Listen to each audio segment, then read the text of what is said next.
Welcome to my channel, Ken here. In this episode, we'll look at my decision to expand my studio and what I came up with. Let's go!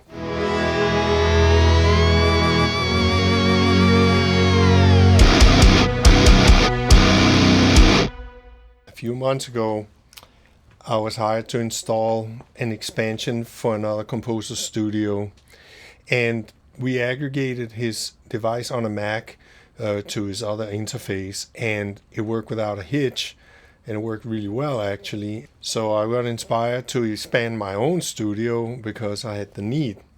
But my needs are a little different, so I was looking around and shopping around in that process, and I realized, well, maybe I should get some ADAT modules as well, because I had a need to replace an SSL EQ that I've been using a lot on drums from Waves, and I thought, well, let me try that SSL. I was also very, very curious about their Carnaby and Camden module, and I had to figure out some kind of monitoring system for artists when they were recording.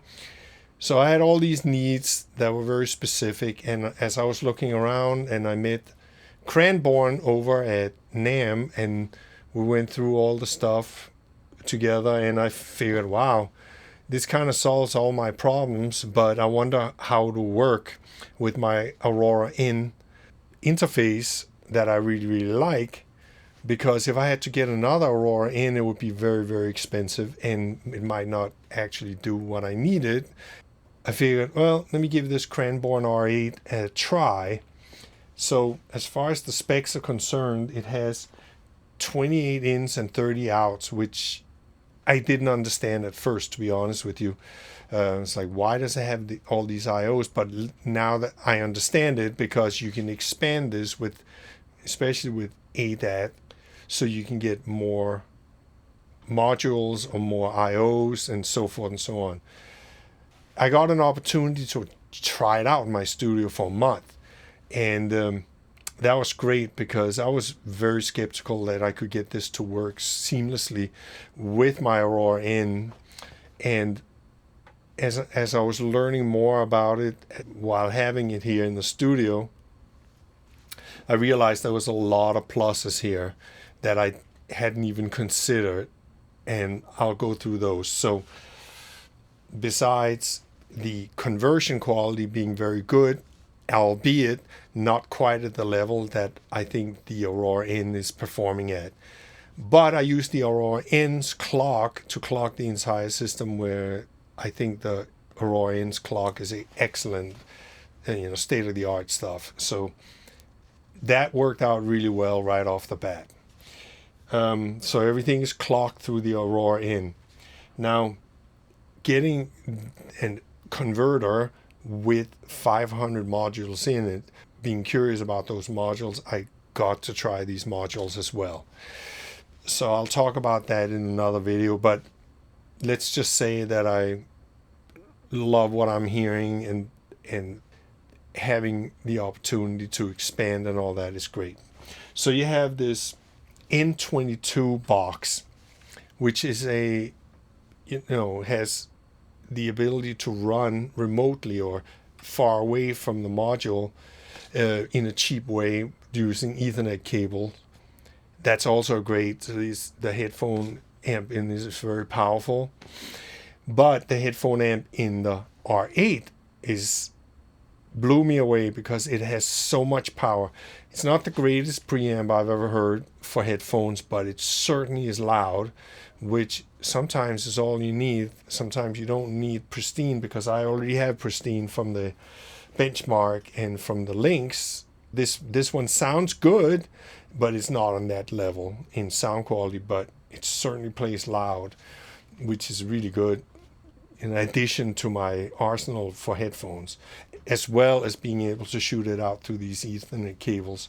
And also you can plug in a mic over there, or even a module out there if you wanted it.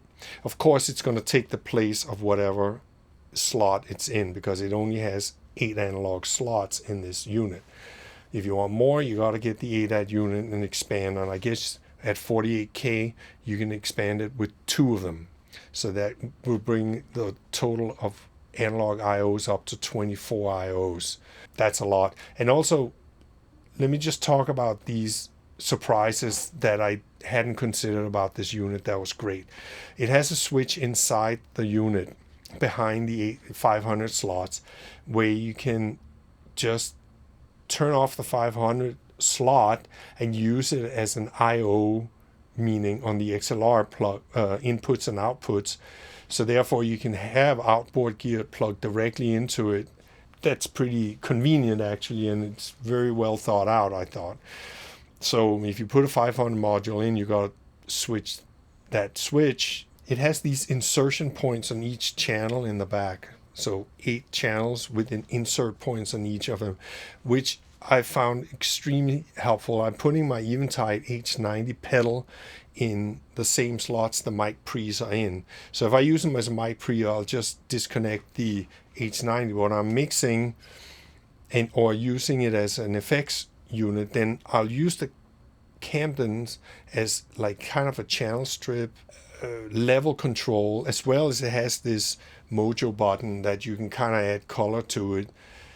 The insert, which is the H90 in this case, which is really cool, I think. And it's worked without a hitch. So, you know, when you don't use the preamps, you can either use the preamps as a color box, or you can use the insert point to add pedals. That's brilliant. On the bottom of the unit, it has these 8 summing channels. So you can use it as a summing mixer as well. I don't use that quite a lot. I won't get into that too much, but it's a great feature. As well as it has this blend feature between the audio coming from the DAW as well as the direct signal, so you can actually control the balance between the two of them, which is great. Of course, you know, as you're sending it out to one of these N22 boxes. There's also something that I found really useful in this unit, and that is that it has a MIDI plug on the back, if you can believe it. And with the H90, I just plugged the MIDI cable, and also my Bricasti, I plugged directly into that, and it worked without a hitch. So I thought it was really a convenience and a little small bonus.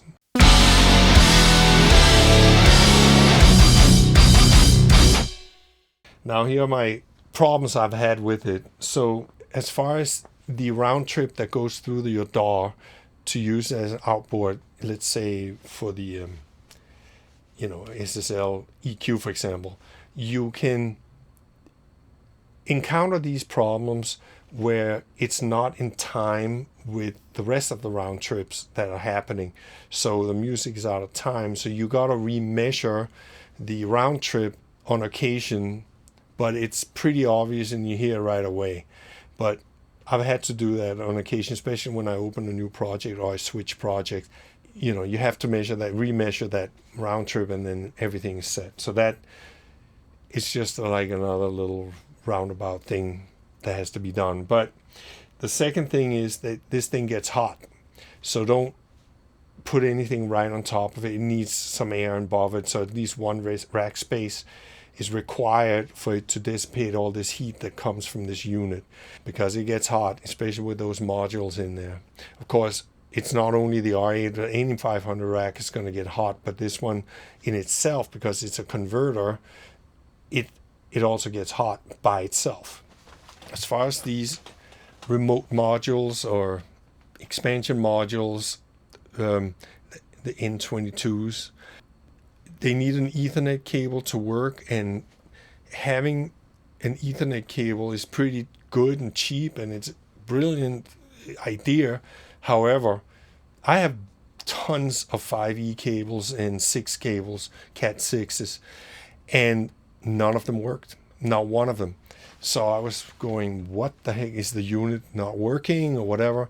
So I figured, let me just buy one cable just to see, of Cat 7 cable, maybe that would solve the problem, and it worked right away.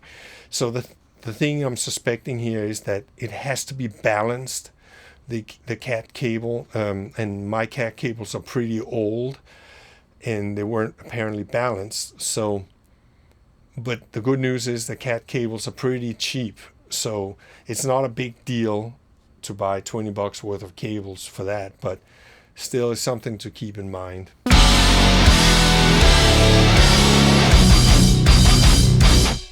Well, other than that, I've been pretty satisfied with this unit, actually very satisfied with it, and I like the expandability of it, and I certainly think it sounds good.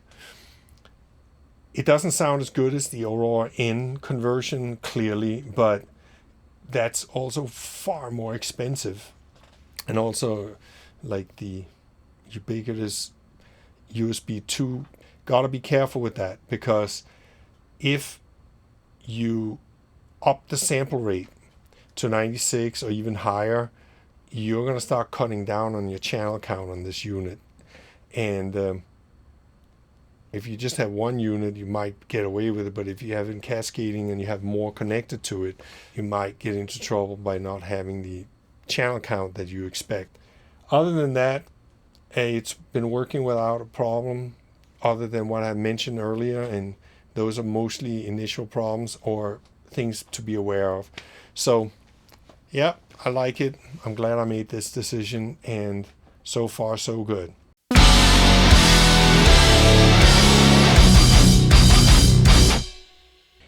If you like this video, please like, share, and subscribe.